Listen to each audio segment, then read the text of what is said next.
Hello everyone, this is your friend and host Vivek Saini and you watching me again on वीवूज auto vlogs. आज का topic कुछ important है उन लोगों के लिए भी जो ऑलरेडी बहुत कुछ कपल ऑफ ईयर्स से ड्राइव कर रहे हैं और उन लोगों के लिए भी जो अभी नए नए ड्राइवर्स हैं, जो नए नए हाईवेज पर उतरना स्टार्ट हुए हैं या जिन्होंने आज तक हाईवे पे ड्राइव नहीं किया, वो केवल सिटी तक ही कंसंट्रेटेड हैं। अब देखिए, हाईवे ड्राइविंग का एक अलग ही फिनोमिना है, एक अलग ही तरीके से चलाई जाती है। There should be proper discipline which you have to maintain on the highway. इन डिसिप्लिन के बारे में ही आज बात करेंगे, ऐसे टिप्स एंड ट्रिक्स के बारे में आज बात करेंगे जो हमें हाईवे पे ज्यादातर यूज करनी चाहिए। ये टिप्स एंड ट्रिक्स अगर आप अवॉइड करोगे तो कहीं ना कहीं आप अपने आप को ही ऐसी टफ सिचुएशन में डाल रहे हो जहां से निकलना हाईवे पर तो थोड़ा सा मुश्किल होने वाला है आपके लिए। मुझे नहीं पता आपका आरएसए यानी कि रोड साइड असिस्टेंस कितना आपको हेल्प करने वाला है और पता नहीं आपने लिया भी है कि नहीं लिया। तो ये सारी टिप्स एंड ट्रिक्स आपके लिए होने वाले हैं इंपॉर्टेंट। कंप्लीट वीडियो देखना ना भूलिएगा और वीडियो स्टार्ट करने से पहले सब्सक्राइब कर लीजिए एंड बेल आइकन दबा दीजिए उस नोटिफिकेशन बेल पे, ताकि आपके पास सारे लेटेस्ट अपडेट आते रहे मेरी वीडियोस के। आप इंस्टाग्राम भी चेकआउट कर सकते हैं, here is my Instagram ID. कुछ भी पूछना है, कुछ आपका कंसर्न है, you can follow me there और वहीं पर गुफ्तगू करते हैं। चलिए फिर टॉपिक स्टार्ट करते हैं। चलिए सबसे पहले पॉइंट की तरफ बढ़ते हैं। देखिए, ये पॉइंट जो है, your car should be in good condition, ये बहुत इंपॉर्टेंट है क्योंकि अगर आप कुछ ऐसी गाड़ी ले जा रहे हो जो 20 साल पुरानी है या फिर इतनी ज्यादा रिस्टोर आपने नहीं कराई तो आपको यहाँ पे प्रॉब्लम फेस करनी पड़ सकती है। गाड़ी की हेल्थ और हाईवे का बहुत अंतर है। अगर हाईवे पर स्टेबिलिटी चाहिए, हाईवे पर आपको कॉर्नरिंग कर रही है, स्पीड ज्यादा चाहिए, ऑब्वियसली आप हाईवे पे चलाओगे तो आप 80 किलोमीटर से नीचे क्या ही चलाओगे हाईवे पे। ये सारी अगर आपकी गाड़ी क्षमता रखती है, उसके टायर्स प्रॉपरली हैं, सर्विसेज मेंटेन्ड है उसके, और जितने भी शेड्यूल्ड सर्विसेज हैं वो पूरी हो रखी है, इंजन ऑयल वगैरह चेंज है, अगर आप छोटा सा जनरल चेकअप कर लें अपनी गाड़ी का, अगर आपकी गाड़ी हेल्थी भी है तो चलने से पहले, तो आपके लिए बहुत अच्छी चीज हो सकती है। सबसे पहले देख लीजिए थॉरोली की गाड़ी के टायर्स जो हैं वो वियर आउट तो नहीं हुए। अगर वियर आउट हुए हैं, आगे वाले वियर आउट हुए हैं, तो उनको पीछे कन्वर्ट कर लें या फिर शिफ्टिंग कर लें टायर्स की। देख लें उनमें प्रेशर प्रॉपर है कि नहीं है, आपका जो स्पेयर व्हील है उसके टायर प्रेशर्ड है कि नहीं है, उसमें इन्फ्लेटेड है आपका टायर के नहीं।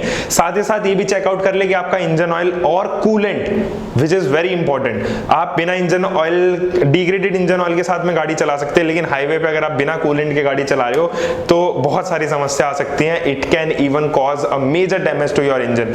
कूलेंट चेक कर लें, वाइपर्स कंट्रोल्ड है कि नहीं, क्योंकि रेनी सीजन है और अगर आपके वाइपर्स नहीं चल रहे हैं तो हाईवे पर कंप्लीट ब्लाइंडनेस हो जाती है जब आप चला रहे होते हैं। तो ये सारी चीजें जो आप थॉरोली चेक करके चल सकते हैं। आप अपनी गाड़ी को देखिए कि कहीं से कोई ब्रेकिंग की प्रॉब्लम तो नहीं है, ब्रेक पैड्स तो नहीं घिस गए हैं, तो ये सारी चीजें चेकआउट करके चले। अगर आपकी गाड़ी ब्रेक डाउन हो रही है हाईवे पे तो एक मेजर कंसर्न है, चलिए उसके बारे में बात करते हैं। अगर ब्रेक डाउन हो रही है तो आपको क्या करना है? सबसे पहले आप अपनी गाड़ी को लगाएंगे एक कॉर्नर पे, एक स्पेसिफिक कॉर्नर पे। ध्यान रखें अगर आप रात में है तो किसी ऐसी जगह गाड़ी को पार्क ना करें जहां पर ह्यूमंस की प्रेजेंस नहीं है, जहां पर गाड़ियां नहीं चल रही हैं। तो उस केस में आप क्या करें कि नाइट में हैजार्ड लाइट्स ऑन करके रखें। इनफैक्ट डे में भी आप अपनी हैजार्ड लाइट्स ऑन करके रखें। अपने आरएसए को कॉल करें अगर आपने आरएसए सर्विसेज ली हुई हैं तो। अगर नहीं ली हुई तो फिर आपको किसी भी लोकल मैकेनिक से टो करवानी पड़ेगी या फिर किसी भी आरएसए सर्विसेज को कॉल कर लीजिए। There are million of RSA services for your concern. RSA में बता दूं, रोड साइज असिस्टेंट को कहते हैं, जो आप अपने इंश्योरेंस में भी लगवा सकते हैं, अपने एक्स्ट्रा सर्विसेज भी आप ले सकते हैं। सेकंड पॉइंट की तरफ बढ़ते हैं। जब भी आप गाड़ी चला रहे हो तो आपको अपना काम मेंटेन करके रखने हैं।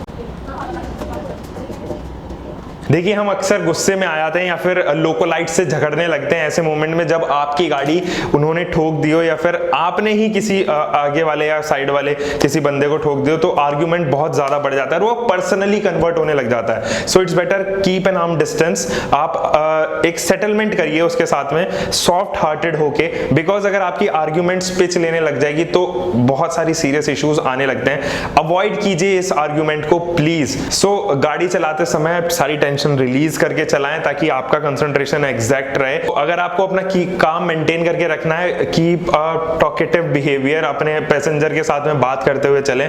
अवॉइड यूजिंग सेल फोन्स, वो भी बहुत मैंडेटरी है। थर्ड पॉइंट की तरफ चलते हैं। आपको अवॉइड करने हैं रोड रेजेस। तो थर्ड पॉइंट में मैं जरूर डालूंगा कि आपको रोड रेजेस जितनी भी समस्या हो रही हैं उनको अवॉइड करना है। देखिए मुझे पता है कि हाईवे पर जब ड्राइव किया जाता है तो फिर वो काफी स्ट्रेसफुल जॉब होती है। आपको एक तो लंबे समय तक गाड़ी को ड्राइव करना है, जहां पर भी आपकी डेस्टिनेशन है, it could be 200-400 kilometres away from your home. उस टाइम चिल मारना जरूरी है बहुत ज्यादा। साथ ही आपको मैंने बताया था कि किसी भी पर्सन को हिट करेंगे अगर आप, तो सेटलमेंट पे उसको लेके आइए। Keep a positive attitude in yourself, लगे कि हाँ भाई देयर इज अ पर्सन जिसके साथ मैं बात कर रहा हूं। रोड रेज की समस्या को अवॉइड करने के लिए आप क्या कर सकते हैं, आप हॉन्किंग को अवॉइड कीजिए। अगर आप 4-5 बार हॉन्क कर रहे हो तो इरिटेशन में आके देयर इज अ आर्ग्यूमेंट, जो आप ड्राइवर टू ड्राइवर आर्ग्यूमेंट हो सकती है, उसको कन्वर्ट होने से अवॉइड करें। साथ ही अगर आप किसी गाड़ी को हिट कर रहे हैं या फिर किसी टू व्हीलर को हिट कर रहे हैं, अगर हिट हो जाती है आपसे गलती से, तो वहां से भागे ना। हिट एंड रन की समस्या बिल्कुल भी ना आने पाए। अभी मेरे को याद है, मैं मुजफ्फरनगर से क्रॉस हो रहा था, मुझे दिल्ली एनसीआर आना था, एंड एक अचानक से एक बंदे ने, टू व्हीलर थे, 3 जने बैठे हुए थे टू व्हीलर पे, और उसने लेन चेंज करी and I was at 120 kilometres an hour, highway की ही ये बात है। तो मेरी गाड़ी लगभग 80 किलोमीटर्स तक तो मैनेज कर पाई, बिकॉज मेरी गाड़ी में एबीएस नहीं है। तो वो स्किड करके उसकी बाइक में टक्कर लग गई, क्योंकि वो मेरी लेन में एकदम से स्विच हुआ। अब ऐसे में क्या हुआ, थैंक गॉड कि उनके हेड में वो चोट नहीं लगी, लेकिन देवर लोकल लाइट्स। अब मैंने हिट एंड रन को अवॉइड करने के लिए मैंने अपनी गाड़ी पार्क करी, उनके पास सेटलमेंट के लिए गया कि भाई क्या हो सकता है, क्यों आपने ऐसा किया। मेरे पास डैश कैम भी नहीं लगा हुआ था, तो ये भी एक डिसएडवांटेज कहीं ना कहीं वो रहा, और समस्या बढ़ ही गई। तो मैंने क्या किया, पहले सेटलमेंट करने की कोशिश करी। जब आर्ग्यूमेंट्स हीट अप होने लगे, आई जस्ट अवॉइडेड एवरीथिंग। मैं अपनी गाड़ी में गया एंड मैं स्लोली ड्राइव करते हुए निकल गया। उनको भी ये पता था कि उनकी गलती थी, तो आर्ग्यूमेंट का कोई फायदा नहीं है। Just to win that argument वो मेरे से बकवास किए जा रहे थे। सो ऐसी समस्या को अवॉइड कीजिए। फोर्थ पॉइंट की बात करते हैं, ये है आपको अपनी स्पीड लिमिट को मेंटेन करना है। अगर आप अपने एग्जैक्ट लेन में नहीं चल रहे हैं, तो ये डिस्टरबेंस हो सकता है आपके लिए भी और आपके पीछे आए हुए ड्राइवर्स के लिए, आपके साइड में चल रहे ड्राइवर्स के लिए भी। प्रॉपर लेन मेंटेनेंस इंपॉर्टेंट है, वो नेक्स्ट पॉइंट में रखेंगे। स्पीड इसलिए इंपॉर्टेंट है क्योंकि वो आपका टाइम तो किल कर रही है, लेकिन कहीं ना कहीं आपके कंसंट्रेशन को भी बिगाड़ रही है। बिकॉज जितना ज्यादा आप स्पीड करोगे उतना ज्यादा थ्रिल आपको आएगा और आप अपने कंसंट्रेशन को कहीं ना कहीं डिस्ट्रैक्ट करेंगे वहां से।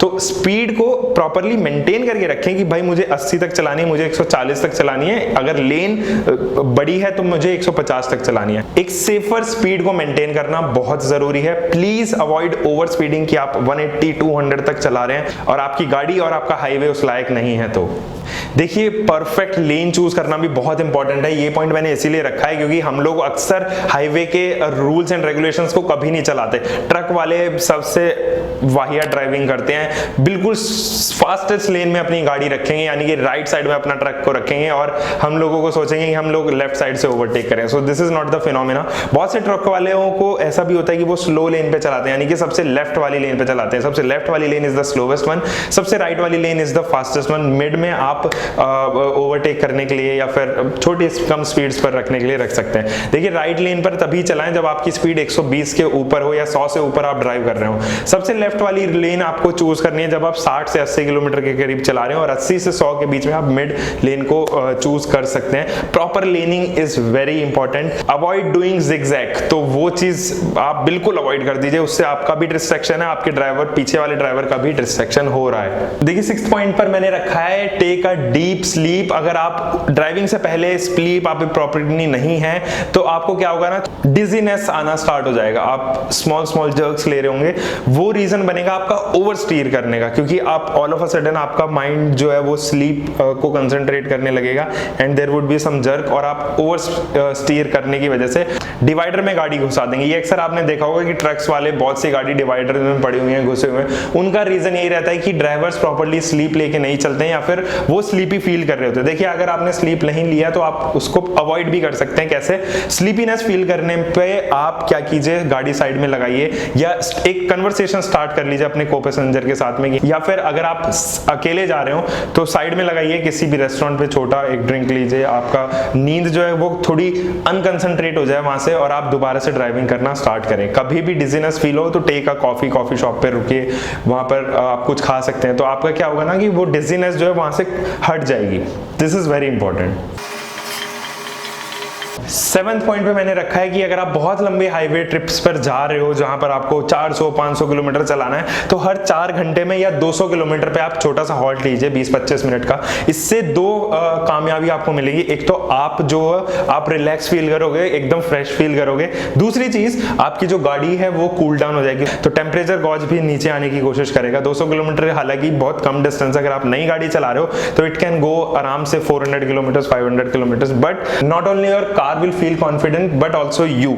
तो मेक श्योर कि आप हर 4 घंटे पे या 200 किलोमीटर पे एक छोटा सा हॉल्ट ले रहे हो। देखिए, सबसे अच्छा टाइम चूज करना भी इंपॉर्टेंट है सीजन वाइज। ये नहीं कि आप फॉगी सीजन में रात में गाड़ी चला रहे हो या समर सीजन में आप बिल्कुल दोपहरी में गाड़ी चला रहे हो। दोनों में ही डिसएडवांटेजेस हैं। सबसे पहली बात करते हैं कि राइट टाइम कौन सा हो सकता है। समर्स के लिए सबसे बेस्ट टाइम हाईवे ड्राइव्स के लिए मिडनाइट होती है। तो आप रात के 11-12 बजे प्लान कीजिए 400-500 किलोमीटर की ड्राइव। आप मॉर्निंग 6-7 बजे तक अपनी डेस्टिनेशन पे होंगे। अगर आपको 200 किलोमीटर तक की ड्राइव करनी है तो आप डॉन भी चूज कर सकते हो, यानी कि मॉर्निंग का वो वाला पल जब 4 से 5 बज रहे होते हैं, तब आप निकलिए। आपको ट्रैफिक इन दोनों टाइमिंग में सबसे कम मिलेगी। दूसरी चीज ये कि आप फॉगी डे में प्लीज रात को ना चलाएं, क्योंकि आपको पता है उस टाइम कोहरा इतना ज्यादा होगा कि आपको बैरली 10 मीटर आगे तक का भी नहीं दिख रहा होगा। तो उस टाइम इस टाइम जोन को अवॉइड कीजिए। फॉगी डे के लिए आप 10 बजे के करीब चलाएं गाड़ी, और 10 से शाम तक आप उसको कभी भी, it would be the best day. हाँ, उस टाइम ट्रैफिक सबसे ज्यादा होगा हाईवे पर भी और सिटी पर भी, बट आपकी safety is the prime important, तो उस टाइम को अवॉइड कीजिए। देखिए, जब भी हम लेन चेंज करते हैं, हाईवे पे आते हैं, कोई हमें कट लेना है या फिर हमें किसी यू टर्न मारना है, तो हम लोग क्या करते हैं, इंडिकेटर्स का यूज अवॉइड करते हैं। बहुत से ऐसे कार ड्राइवर्स होते हैं जो इंडिकेटर्स या फिर ब्लिंकर्स को अवॉइड करते हैं। बहुत इंपॉर्टेंट है, अगर आप रात में एक गाड़ी को ओवरटेक कर रहे हो तो it's better use less horn and use more dipper. Less horn and more dipper. अगर आप ज्यादा हॉर्न यूज करोगे तो ड्राइवर इरिटेट होगा, आपके फ्रेंड वाला। डिपर दीजिए एंड पास जैसी वो आपको साइड देता निकलिए।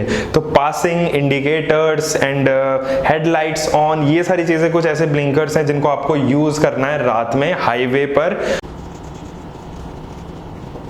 देखिए, हम लोग ब्लाइंड स्पॉट्स के बारे में जानते होंगे, तो आपका व्यू पॉइंट उस टाइम बहुत इंपॉर्टेंट है। व्यू पॉइंट यानी कि आप की जितने भी ऐसी जगह हैं जहां से आप देख सकते हो, तो front windshield, rear windshield, right side की विंडो एंड लेफ्ट साइड की विंडो। तो कुछ ब्लाइंड स्पॉट्स भी होते हैं, जैसे ए पिलर का ब्लाइंड स्पॉट वहां पर प्रेजेंट, अगर ए पिलर के जस्ट डायगनली आप देखें या 45 डिग्री पे देखें तो उस एंगल पे आपको जो गाड़ी या फिर 2 व्हीलर या कुछ भी होगा वो नहीं दिखाई दे रहा होगा। Same goes with the C pillar. तो सी पिलर से बिल्कुल उस पॉइंट का आपको नहीं दिखाई दे रहा होगा, तो ये एक ब्लाइंड स्पॉट है। बहुत आपको इस ब्लाइंड स्पॉट को कवर करने के लिए अपने मिरर्स को रीएडजस्ट करना पड़ेगा टाइम टू टाइम, ठीक है। ये एक तरीका हो रहा है। और रियर व्यू मिरर्स में आपने कभी कभार वो एक और छोटा मिरर देखा होगा, वो मिरर केवल ब्लाइंड स्पॉट को किल करने के लिए ही होता है। तो आपको हमेशा ध्यान देना है, केवल ड्राइविंग फ्रंट व्यू के लिए नहीं है कि आप फ्रंट व्यू पे देख रहे हो, राइट और लेफ्ट में नहीं देख रहे हो। लेफ्ट और राइट आपको लेन चेंज करते समय, टर्न लेते समय यूज करनी ही पड़ेगी। तो अपने व्यू पॉइंट को जरूर एनहांस करके चले। तो these were some of the tips and tricks जो आपको फॉलो करनी है हाईवे पर स्पेशली। एंड अगर आप इन टिप्स एंड ट्रिक्स को फॉलो कर लेंगे तो मेरे ख्याल में आपकी जो ट्रिप है वो सक्सेसफुल होगी। तो this was all for today. I just hope कि आपको ये वीडियो आई होगी पसंद आए तो लाइक, शेयर एंड सब्सक्राइब करना ना भूलिएगा मेरे चैनल को। ऐसी ही वीडियोस में आप सभी के लिए रोज लेके आता रहता हूं। Until for the next time, bye bye, take care and keep loving your car. Subscribe and follow me on the Instagram. मिलते हैं एक ऐसी ही वीडियो में। Take care.